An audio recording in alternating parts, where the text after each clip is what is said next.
Welcome to Brew Cheese, where we brew up the finest of cheese. And today, I'm battling a head cold, but despite that, I'm going to bring to you a dual deck tech. This deck features both Syr Carah, the Bold, and Torbran, Thane of Redfell, in a tag team matchup. They are both in the deck, but you can decide from one match to the next which one you want to tag in as your commander. The deck is designed to run with either one at the helm. Syr Carah the Bold is 2 red and 3 for a 3/3 legendary human knight. When she or an instant or sorcery we control deals damage to a player, we exile the top card of our library, and we can play that card this turn, and we can tap her to deal 1 damage to any target. Torbran, Thane of Redfell, is 3 red and 1 for a 2/4 legendary dwarf noble. If a red source we control would deal damage to an opponent or a permanent an opponent controls, it deals that much damage plus 2 instead. Carah can bring to the table a lot of extra card draw, and I'm going to put that in air quotes because it's red's version of card draw, exiling cards and getting to play them this turn.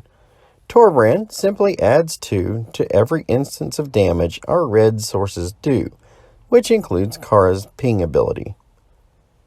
So what's our strategy with these commanders? Well, we're going to play a lot of burn spells. And I mean a lot of burn spells. Our burn spells are selected to do damage to as many opponents or targets as possible to maximize the number of cards drawn with Syr Carah or the amount of damage that Torbran adds overall. For instance, if a burn spell deals 1 damage to each opponent and we have 3 opponents, Torbran is going to represent an extra 6 damage, and Syr Carah will draw an extra 3 cards. We're going to enhance our burn with various effects that either add extra damage or add extra effects. And through all of this burn, we're going to do our matron Chandra proud. First, we go to our ramp package. And again, I use air quotes here because red is not exactly known for its ramp. What it is known for, however, are lots of instants that add extra mana to our mana pool, and since these are all instants and sorceries, they'll come in handy later when we have things that trigger on instants and sorceries. Desperate Ritual and Pyretic Ritual both cost 2 and add 3 red to our mana pool. Seething Song costs red and 2 and adds 5 red to our mana pool. Ironcrag Feet is 3 red and 1 and adds 7 red, but we can only cast 1 more spell this turn. Or Mana Geyser is 2 red and 3 and adds red to our mana pool for each tapped land our opponents control. We're running a few permanent ramp pieces with Fire Diamond, which costs 2, enters tapped, and taps for a red. Or Heart of Ramos, it costs 3 for an artifact. We can tap it to add a red to our mana pool, or sacrifice it to add a red as well. This can give us a little extra reach when we need 2 red out of it in 1 turn. Iron Mirror is 2 mana artifact creature, and it taps for red. And Runaway Steamkin is a red and 1 for an elemental 1/1. When we cast a red spell, if it has less than 3 +1/+1 counters on it, we put a +1/+1 counter on it. And we can remove 3 of these counters to add 3 red mana to our mana pool. Whenever we're chaining spells together, Runaway Steamkin is an extremely valuable tool to keep that chain going. We start our draw package with Outpost Siege, which is a red and 3 enchantment. And when it enters the battlefield, we choose Cons or Dragons. The Cons half gives us a similar effect to Carah, where at the beginning of our upkeep, we exile the top card of our library, and we have until the end of the turn to play that card. Or the Dragon's half, whenever a creature you control leaves the battlefield, Outpost Siege deals 1 damage to target creature or player. We're not running a lot of creatures in the deck, but if the Dragon half seems like the best choice at the time, the option is there. Chandra, Fire Artisan, is 2 red and 2 for a Planeswalker, and she enters with 4 loyalty counters. Whenever 1 or more loyalty counters are removed from her, she deals that much damage to an opponent or Planeswalker. And we can +1 her to exile the top card of our library and we have until the end of the turn to play that card. We can also -7 her to exile the top 7 cards, and we can play them this turn. Chandra Pyromaster is 2 red and 2, also for a 4 loyalty planeswalker. We can +1 her to deal 1 damage to target player and 1 damage to up to 1 target creature that player controls. That creature can't block this turn. If combined with Torbran, he'll add 2 damage to the player half and 2 damage to the creature half, meaning the +1 on this Chandra may be able to take out a creature. We can +0 her to exile the top card of our library, and we can play it this turn. Or we can -7 her to exile the top 10 of our library, and we choose an instant or sorcery among them, and copy it 3 times. And we get to cast the copies without paying their mana costs. Just be wary that if the instant or sorcery contains an X cost, that X has to be 0, so we'll want to choose one of our other ones. Experimental Frenzy is a red and 3 for an enchantment. We can look at the top card of our library at any time, and we can play the top card of our library, but we can't play cards from our hand. That isn't going to be a problem because most of the cards we play are going to be from exile, using Kara's ability or one of the other draw effects.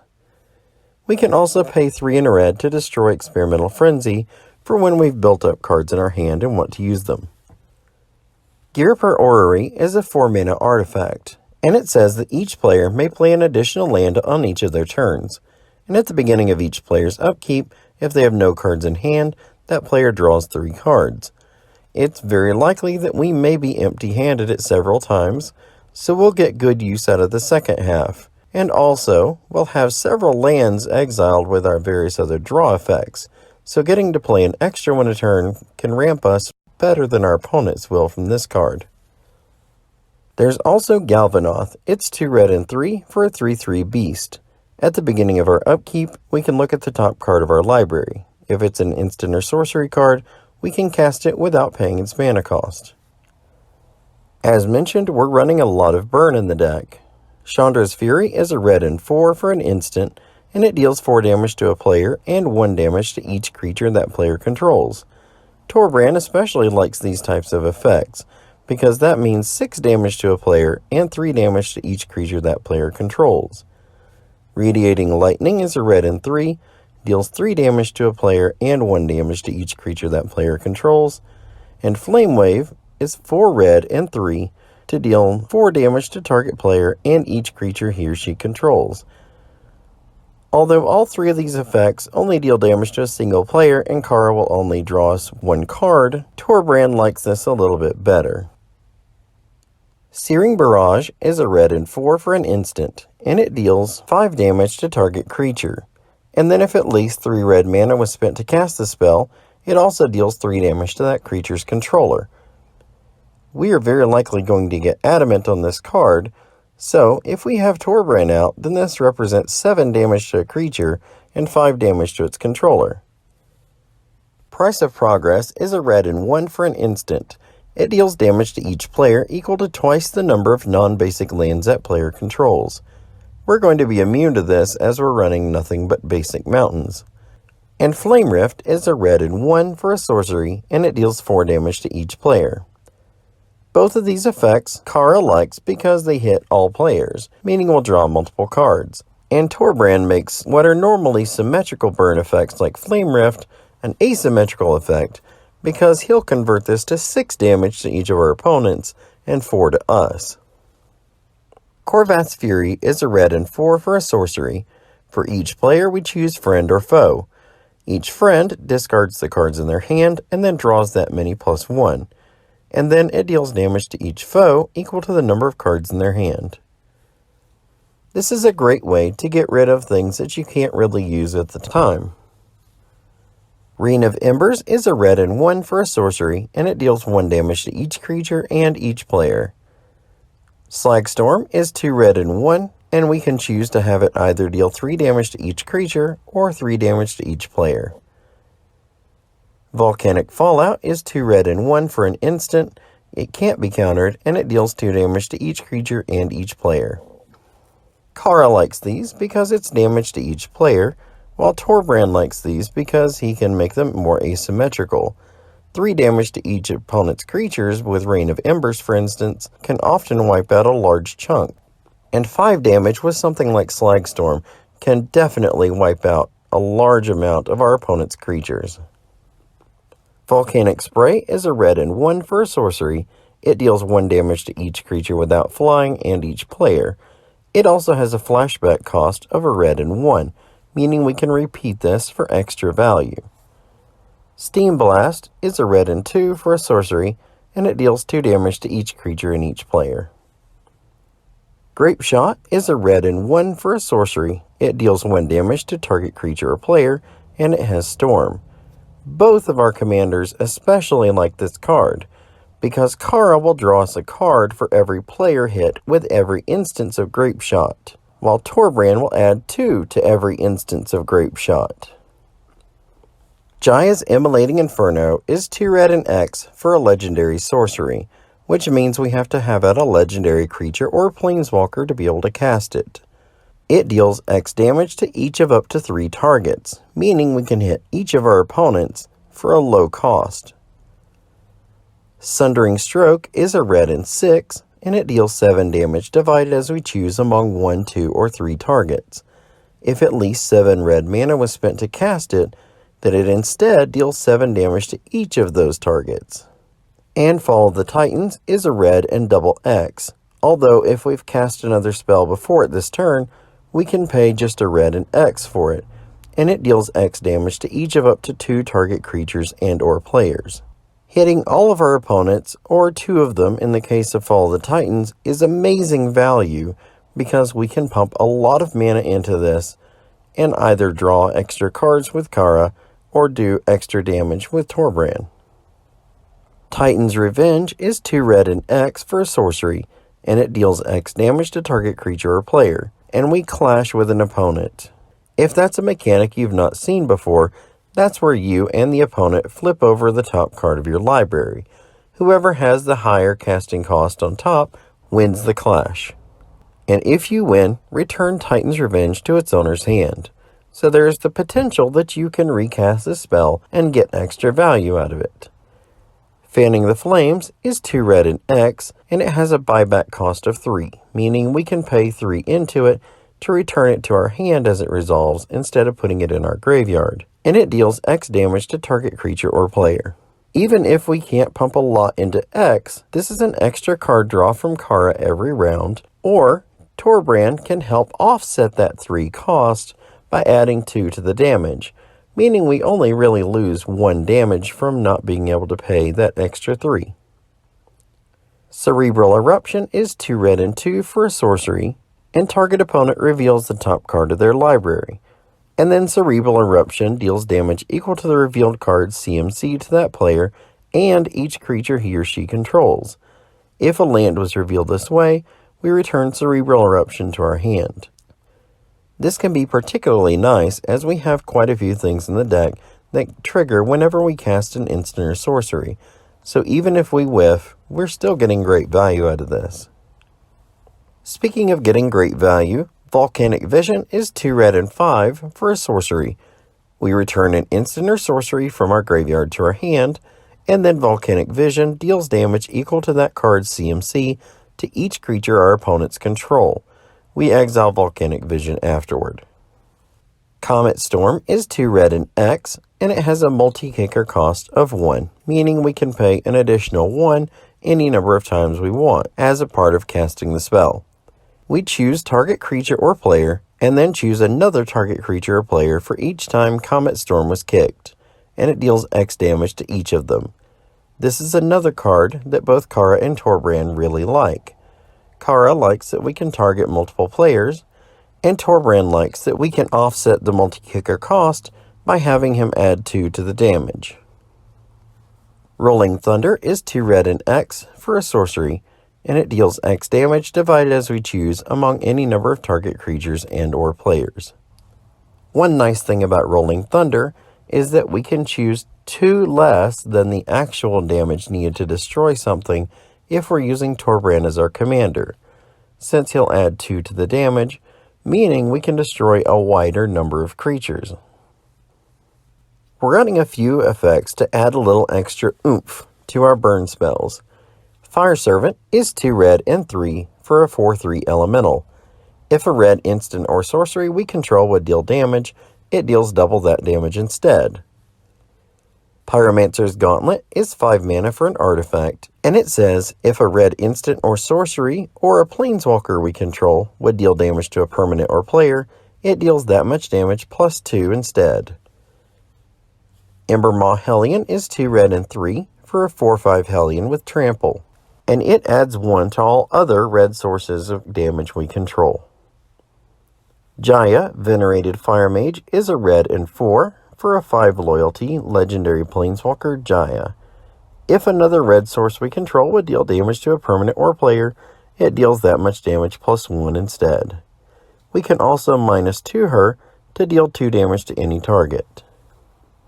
Electrostatic Field is a red and 1 for a 0/4 wall with Defender. When we cast an instant or sorcery spell, Electrostatic Field deals 1 damage to each opponent. Gutter Snipe is a red and 2 for a 2/2 Goblin Shaman, and whenever we cast an instant or sorcery, Gutter Snipe deals 2 damage to each opponent. Firebrand Archer is a red and 1 for a 2/1 Human Archer, and whenever we cast any non-creature spell, Firebrand Archer deals 1 damage to each opponent.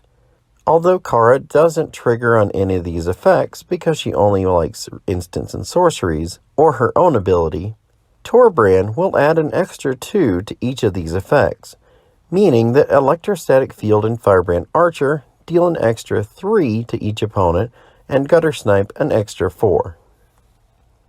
Thermo Alchemist is a red and 1 for a 0/3 Human Shaman with Defender. We can tap it to deal 1 damage to each opponent, and whenever we cast an instant or sorcery spell, we untap it. Cinder Pyromancer is a red and 2 for a 0/1 Elemental Shaman. We can tap it to deal 1 damage to target player, and whenever we cast a red spell, we may untap it. Similar to the last category, Torbran likes these because he'll add an extra 2 to each of these instances of damage. Satyr Fire Dancer is a red and 1 for a 1/1 enchantment creature, Satyr. Whenever an instant or sorcery spell we control deals damage to an opponent, Satyr Fire Dancer also deals that much damage to target creature that player controls. This is particularly nice for effects that target multiple opponents, letting us target a creature each one of them controls, but it's also nice for effects that damage an opponent and damage a creature they control, meaning we get an extra creature added to the deal with Satyr Fire Dancer. Not only that, if an effect deals, say, 3 damage to an opponent, Fire Dancer will try to deal 3, but Torbran adds an extra 2 to it, meaning it deals 5 instead. So an effect that deals 1 damage to an opponent actually results in 3 to the opponent and 5 to a creature. Skaar Mage is a single red for a 1/2 Human Wizard with Prowess. If a source we control deals non-combat damage to a creature an opponent controls, instead of dealing damage to it, we put that many -1/-1 counters on it. This can be great to get some use out of effects that wouldn't kill off our opponent's creatures by making them weaker and setting them up for the next instance of damage. Arya Flame is a red and 2 for an enchantment, and it says whenever we cast an instant or sorcery spell, we put a verse counter on it, and then it deals damage equal to the number of verse counters on it to target player or planeswalker. Also, when it enters the battlefield, each opponent gains 10 life, unless we have one of these next cards in play. Rampaging Ferocidon is a red and 2 for a 3/3 dinosaur, and it has Menace. It also says that players can't gain life, and whenever another creature enters the battlefield, Rampaging Ferocidon deals 1 damage to that creature's controller. Life gain can be a bane of any burn deck, and our deck is no exception. Torbran also likes this effect because that means that the Ferocidon will be dealing 3 damage to an opponent that plays a creature, but only 1 damage to us. Thibault, Rakish Instigator, is a red and 2 for a legendary planeswalker, and it says our opponents can't gain life. It enters with 5 loyalty counters on it, and we can -2 it to create a 1/1 red devil creature token, and when that devil dies, it deals 1 damage to any target. Again, if Torbran is out, that means 3 damage instead. Ley Line of Punishment is 2 red and 2 for an enchantment, and if it's in our opening hand, we can begin the game with it on the battlefield, and we don't have to pay the cost to put it into play. All players cannot gain life, and damage cannot be prevented. This effect can come in handy because a protection from red creature, while we can't target it, would normally be immune to our mass burn. But since protection prevents damage, and damage can't be prevented while Ley Line of Punishment is in play, we can actually damage creatures with protection from red with our mass burn. Sulfuric Vortex is 2 red and 1 for an enchantment, and at the beginning of each player's upkeep, it deals 2 damage to that player. If a player would gain life, that player gains no life instead. Again, if Torbran is out, this means we take 2 damage, but our opponents will take 4 on their upkeep. We're running some effects that give us extra value out of the cards we've already used. Backdraft Hellkite is 2 red and 3 for a 4/4 dragon with flying. When it attacks, each instant and sorcery card in our graveyard gains flashback until end of turn, and the flashback cost is equal to its mana cost. Bosium Strip is 3 mana for an artifact, and we can pay 3 and tap it, and until end of turn, the top card of our graveyard, as long as it's an instant or sorcery, has flashback, and that flashback cost is its mana cost. Once we cast it, we exile the card from the game. Charmbreaker Devils is a red and 5 for a 4/4 devil. At the beginning of our upkeep, we return an instant or sorcery card at random from our graveyard to our hand. And whenever we do cast an instant or sorcery, Charmbreaker Devils gets +4/+0 until end of turn. Dual Casting is a red and 1 enchantment aura that goes on a creature, and it gives the creature the ability to pay a red and tap to copy target instant or sorcery spell that we control, and we can choose new targets for the copy. As much value as our commanders are bringing to the table, it's very likely that someone will want to eliminate them. We're running a few effects that help protect them. Swiftfoot Boots is 2 mana for an artifact equipment, and it gives the equipped creature hexproof and haste, and it equips for 1. Mask of Avacyn is also 2 mana for an equipment, and it gives the equipped creature +1/+2 and hexproof, and it equips for 3. Whisper Silk Cloak is 3 mana for an equipment, it gives the equipped creature Shroud, and also makes it unblockable, and it equips for 2. Cloak and Dagger is 2 mana for an equipment, and it gives the equipped creature +2/+0 and Shroud. And it has some synergy with rogues, but we're not playing any of those in the deck. It equips for 3. Our mana base is a simple 37 mountains and nothing else. The cost of this tag team matchup comes up to an affordable $17.82. We'd like to thank all of our viewers. If you like what we're doing here and you think others might as well, please share, subscribe, hold a seance, or just simply comment and tell us what we missed or what you'd like to see next video.